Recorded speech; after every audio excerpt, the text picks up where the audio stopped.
ಸದಾ ನೆಮ್ಮದಿ ಆನಂದ ಬಯಸೋ ಮನಸ್ಸುಗಳೇ ನಮಸ್ಕಾರ. ಇಂದಿನ ಖುಷಿಯ ಟಾನಿಕ್: ಟೀಕೆ ಅವಮಾನಗಳಿಗೆ ಬೇಸತ್ತು ನಿಂತಲ್ಲೇ ನಿಲ್ಲಬೇಡಿ. ಏನೇ ಆಗಲಿ ಜೀವನ ಮುಂದೆ ಸಾಗಲಿ. ಸ್ನೇಹಿತರೆ, ನಮಗೆ ಬೇಸರವಾದಾಗ ಅಥವಾ ಪರಿಸ್ಥಿತಿ ಕೈಕೊಟ್ಟಾಗ ಬದುಕನ್ನು ಅಲ್ಲೇ ನಿಲ್ಲಿಸಿಬಿಡುವುದು ಅಥವಾ ಆ ಕಷ್ಟದ ಯೋಚನೆಯಲ್ಲೇ ಮುಳುಗಿ ಹೋಗುವುದು ತುಂಬ ಸುಲಭ.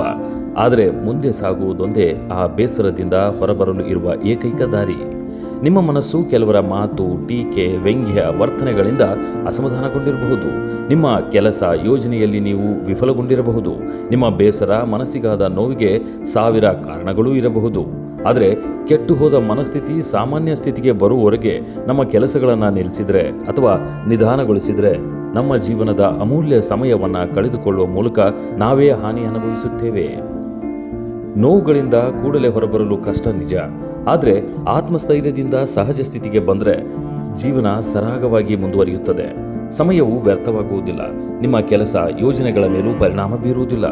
ಮನಸ್ಥಿತಿ ಕೆಟ್ಟಾಗ ಹೆಚ್ಚು ಕೆಲಸದಲ್ಲಿ ತೊಡಗುವುದು ನಕಾರಾತ್ಮಕ ಯೋಚನೆಗಳಿಂದ ದೂರ ಇರಲು ಸಹಾಯ ಮಾಡುತ್ತದೆ. ಚಲನೆಯೇ ಚೈತನ್ಯ. ದಿನ ಕಳೆದಂತೆ ಮನಸ್ಸು ತಾನಾಗಿಯೇ ಹಗುರವಾಗುತ್ತದೆ. ಕಾಲ ಯಾರಿಗೂ ಕಾಯಲ್ಲ. ಜಗತ್ತು ಉರುಳುತ್ತಲೇ ಇರುತ್ತದೆ. ಹೊಸ ಅವಕಾಶಗಳು ಬರುತ್ತಲೇ ಇರುತ್ತವೆ. ಮುಂದೆ ಸಾಗುವುದೆಂದರೆ ಹಳೆಯ ನೋವನ್ನು ಮರೆಯುವುದಲ್ಲ, ಬದಲಾಗಿ ಒಂದು ಕೆಟ್ಟ ಅಧ್ಯಾಯ ಇಡೀ ಬದುಕಿನ ಪುಸ್ತಕವನ್ನು ಹಾಳು ಮಾಡಲು ಬಿಡದಿರುವುದು.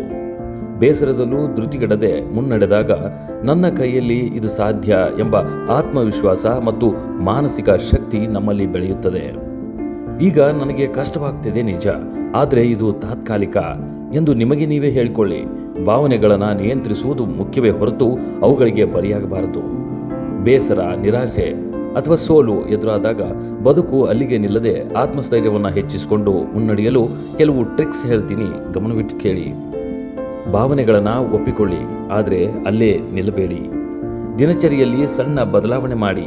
ಸಣ್ಣ ಗೆಲುವುಗಳು ಕೂಡ ಮೆದುಳಿನಲ್ಲಿ ಸಕಾರಾತ್ಮಕ ಹಾರ್ಮೋನ್ಗಳನ್ನು ಬಿಡುಗಡೆ ಮಾಡಿ ಮುಂದಿನ ಕೆಲಸಕ್ಕೆ ಉತ್ಸಾಹ ನೀಡುತ್ತವೆ. ಕ್ರಿಯಾಶೀಲ ಕೆಲಸಗಳಲ್ಲಿ ತೊಡಗಿ. ವರ್ತಮಾನದಲ್ಲಿ ಬದುಕಿ. ಹಳೆಯ ನೆನಪುಗಳು ಅಥವಾ ಭವಿಷ್ಯದ ಆತಂಕಗಳೇ ನಮ್ಮ ಬೇಸರಕ್ಕೆ ಮುಖ್ಯ ಕಾರಣ. ನಿಮ್ಮನ್ನು ಪ್ರೀತಿಸುವ, ಪ್ರೋತ್ಸಾಹಿಸುವ ಮತ್ತು ನಿಮ್ಮಲ್ಲಿ ಧೈರ್ಯ ತುಂಬುವ ವ್ಯಕ್ತಿಗಳ ಜೊತೆ ಮಾತನಾಡಿ. ನಕಾರಾತ್ಮಕ ಆಲೋಚನೆಗಳನ್ನು ಬಿತ್ತುವ ಜನರಿಂದ ಸ್ವಲ್ಪ ದಿನ ದೂರವಿರಿ. ನಿಮ್ಮ ಹಳೆಯ ಗೆಲುವುಗಳನ್ನು ನೆನಪಿಸಿಕೊಳ್ಳಿ. ನಿಮ್ಮೊಳಗೆ ಧೈರ್ಯ ತಾನಾಗಿಯೇ ಮೂಡುತ್ತದೆ. ನದಿ ಹರಿಯುವಾಗ ಎದುರಾಗುವ ಕಲ್ಲು ಬಂಡೆಗಳು ಅದನ್ನು ನಿಲ್ಲಿಸೋದಿಲ್ಲ. ಆದರೆ ನದಿ ತನ್ನ ಹಾದಿಯನ್ನು ಬದಲಾಯಿಸಿ ಮುಂದೆ ಸಾಗುತ್ತದೆ. ಬದುಕು ಕೂಡ ಹಾಗೆಯೇ. ಅಡೆತಡೆಗಳು ಬಂದಾಗ ನಿಲ್ಲಬಾರದು, ಮುನ್ನಡೆಯಲು ದಾರಿ ಹುಡುಕಬೇಕು. ಮುಂದಿನ ವಿಡಿಯೋದಲ್ಲಿ ಸಿಗ್ತೀನಿ. ಧನ್ಯವಾದ.